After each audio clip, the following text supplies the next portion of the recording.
Hi there. We have a Conquer bonus video because by now you've probably heard the sad news that one of our Conquer's sister's husbands committed suicide a few days ago. A horrible, horrible thing. None of us ever want to go through this, and we all need to reach out to Better Than Yesterday in the Conquer support group to help her through this. But in the past, I've also had 4 other clients whose husbands have also committed suicide. And it's always, always awful. It's shocking. And if you're the wife of this kind of man, you start to second guess yourself. You start to think it's your fault and there's something you could have done to prevent that. And I want you to know right off the bat that it's never your fault. It's tempting to make up a story that if only you hadn't told him you were leaving, or if only you were more patient or forbearing or forgiving, maybe he wouldn't have done this. And there's a smidgen of truth to that he might have delayed it this time, but then you're continuing to be held hostage to doing whatever he wants so that he won't take his life. I want you to hear some important truth. When someone threatens to take their life, the appropriate response isn't to do whatever they ask. The appropriate response is to call the authorities, the Suicide Prevention Hotline or 911 for help. You cannot take responsibility for whether or not someone else chooses to end their life. That's too big a burden for anyone to carry by themselves.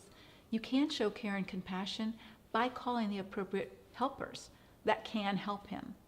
However, even in this case, our Conquer sister's husband had just been in the hospital for a previous suicide attempt, and they released him, and he still killed himself.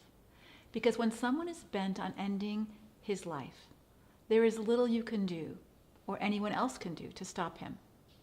However, I also want you to know that when he's in this precarious place, in his own mental health of thinking about killing himself, you are also in danger. We've all read in the paper about murder-suicide, and it's often done by a husband to his wife, and even sometimes his children. When a man has nothing to lose, it makes him much more dangerous to you and to your kids. While speaking in Virginia last week, another woman came up to me, a group of women from a large church in the area, and they told me about another woman, her story, and ended with the phrase, "You saved her life."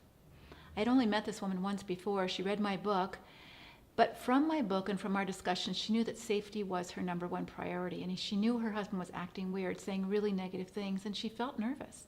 And she knew to get herself and her kids out of the house that night, just for the night. Safety first, remember.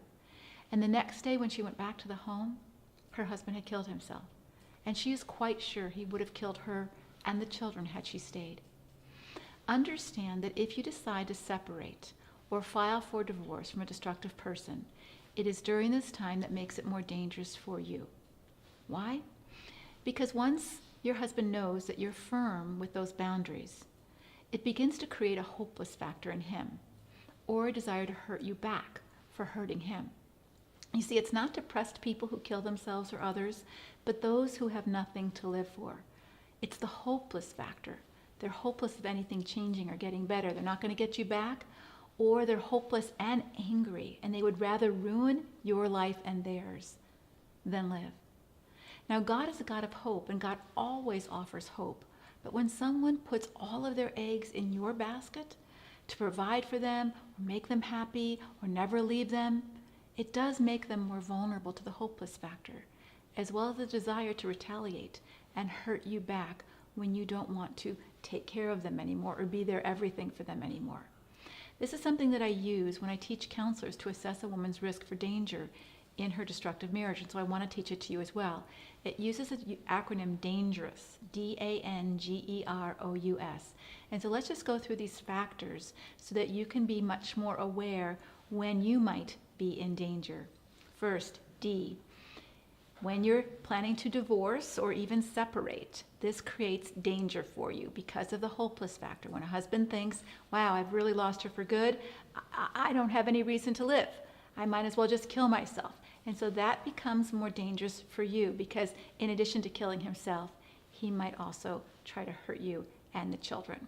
And so this is why it's important that you assess your safety in the situation. Never just leave or threaten to leave without understanding that this immediately increases your danger. A, does your husband use alcohol or drug use? And has there been incidents of violence that have escalated during this time? Hear me, this is really important. Not everybody who uses alcohol or drugs becomes violent or threatening or homicidal or suicidal. However, oftentimes people will use these before they're going to do something harmful to others as an excuse or as a reason to let down some of their other conscience or other prohibitions against doing things like that. So it's really important that if your husband has been a drinker, has been violent in the past, using narcotics or other kinds of drugs, that increases your danger level. He may not just take an overdose to hurt him, but he might hurt you before he does that. So it's just very important for you to realize that if there is a divorce and separation, if there's alcohol and drug use, your danger of being hurt yourself also increases. The third category is narcissistic tendencies. When someone is just always absorbed in themselves and they have no empathy or care for others, then you are disposable if you've stopped meeting his needs. And that may include, cutting money off and all the things that all of you struggle with a narcissistic husband, but it also can be when they are going to hurt themselves. They don't really care that they hurt you or your children in the process. Again, we've read horrible stories about men throwing their children off the bridge to get back at a wife for leaving them and other kinds of situations. And so I wanted to take this opportunity during this tragedy to help you educate yourself on being safe if your husband is in this situation. So D, A, N, G, are there guns in your house? Other weapons available? If your husband is a hunter or has guns, are they loaded? When someone is in a bad place and they're foolishly acting out and they pull a gun out to kill themselves, it's very easy to turn it on someone and shoot you as well. And so if there's those situations, understand again that your risk for danger and harm are elevated. That's important for you to know. We'll talk a little bit about what to do about it if that's true. But one of the things is to insist that all guns are unloaded. And if you can put the ammo somewhere where he can't easily access it so that you can at least get out of the house if he's looking for it, that buys you some time. E, if there's a history of a lot of emotional instability like bipolar, I just read a story yesterday in the People magazine while I was getting my nails done. Ricky Lake's husband committed suicide. He was bipolar, very unstable, and shot himself. And she was talking about how hard that was as a wife. And so it's very important that when you recognize that someone has mental health issues, they've had a history of suicide attempts, they've been emotionally unstable, that also increases your risk level as well. And so again, we're going to take responsibility for ourselves and for our children to protect them as best we know how. All right? Rebellious. The R in dangerous. If someone has refused to listen to authority, they don't want to listen to their doctors, they don't want to listen to the police, they don't want to listen to their pastor, again, that increases your awareness that their internal conscience is not working, they're not respectful of the rules, they're not respectful of authority, and so why wouldn't they do something hurtful to other people, not just to hurt themselves, but that increases their danger to you. Other violent behaviors, if your husband has, I remember a woman telling me that her husband strangled the family cat, hurts animals, abuses animals, has a history of doing that, increases your risk for danger. Other unpredictable personality characteristics, Jekyll Hyde, very different in public than they are in private, it increases your risk for danger. And also the suicidal or homicidal threats. If your husband has ever verbally threatened you with, you won't be around to see this, I'll take you out if you do this, any kind of veiled or real threats, you are in danger. I don't ever want to read about one of my Conquer ladies in the newspaper. Please, it's very important that you know what you need to do to develop a safety plan. Maybe we'll do a Conquer video on developing a safety plan that's not applying to most of you, but I just felt so compelled after reading what happened recently that you understand that when your husband does this, two things. One, it's not your fault, and second, it may increase your level of danger. But one place that you can get a safety plan if you need it right away is to call the Domestic Violence Hotline, and their number is 1-800-799-SAFE. So all you have to remember is the 799. It's 800 number 799-SAFE, and there'll be a person at any time, night or day, that will help you walk through a safety plan. But I wouldn't wait till you're in imminent danger to develop that safety plan.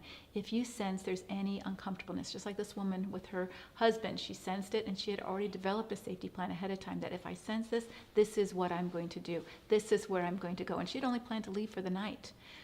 But when she came home, like I said, her husband was dead. And so it's very important that you, as a woman who's going to take responsibility for yourself and not be a victim if you can help it, that you be smart, that you be wise, that if you separate and you go to a separate house, that you make sure that you have an alarm system on your house so that you at least get some warning. If you have a protection from abuse, that you don't let him in the house, that you do call the police.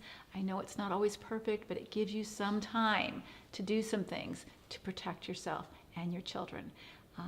It's so important to me that you do all you can do to be not only a loving, godly woman, but that you value your safety and your children's safety.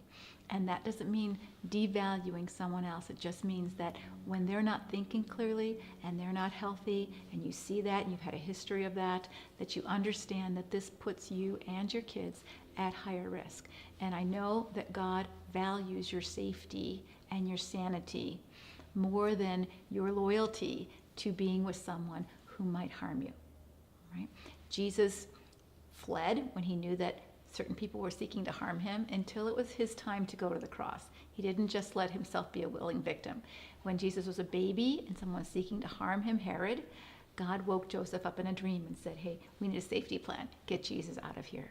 So don't feel that it's unbiblical to devise a safety plan for yourself. The Bible tells us in Proverbs, the prudent see danger and take refuge. And so I don't want you to be unaware or naive that these kind of situations are kind of like splashes of cold water and wake-up calls for all of us. Nobody wants anyone to do anything so scary or so sad as to kill themselves. But I'm thankful that he didn't hurt her as well.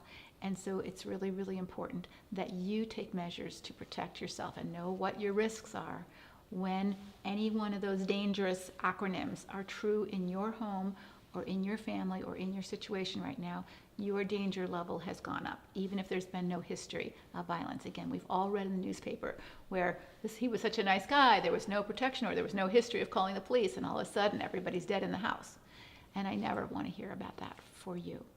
And so this has just been on my heart since we've all been pouring out our love to Stronger Than Yesterday, who's grieving and feeling all of those temptations to feel both relieved and guilty about what her husband did. To just remember, it's not your fault. There's nothing you can do to stop someone who's hell-bent on killing themselves. Even doctors and psychiatrists and medical people can't stop someone. They can only restrain them for so long and hope that they get the medication that they need or the counseling that they need to think differently. But if they're going to do it, they're going to do it. And so it's very important for you to do what you need to do to be safe. All right, God bless.